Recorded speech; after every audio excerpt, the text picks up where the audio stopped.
میری دل میں حسرت تھی، میں یہ سچ کہہ رہا ہوں بالکل. ہم آپ کے کلپس وغیرہ دیکھتے رہتے ہیں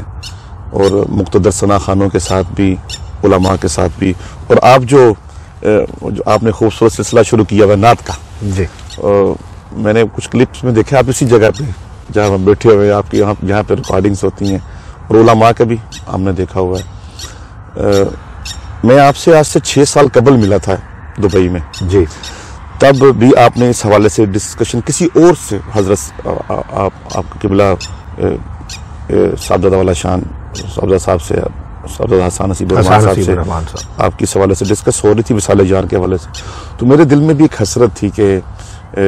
جب ہم کوئی اچھا کلام سننا ہو تو ہم پاکستان میں بیٹھ کے وصال یار کو ٹچ کرتے ہیں، اور جس میں ایک معیار جو ہے الحمدللہ اگر ہم سما کی طرف دیکھیں پھر بھی ہم وصال یار کو ٹچ کرتے ہیں، اور مقتدر علماء کرام کے جو لیکچرز ہیں اس کو دیکھتے ہیں.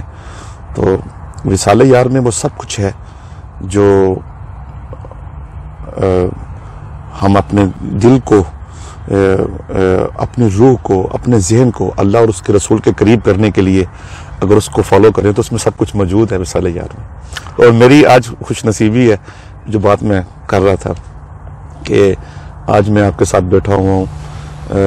یقیناً یہ بہت بڑا پلیٹ فارم ہے، اور یہاں پہ جو الفاظ میری زبان سے نکل رہے ہیں پوری دنیا میں وہ سنے جائیں گے. میں یقیناً آج فخر محسوس کر رہا ہوں کہ وصال یار کے پلیٹ فارم سے، چینلز پہ تو رہتا ہے الحمدللہ آنا جانا رہتا ہے، لیکن اس پلیٹ فارم پہ آج میں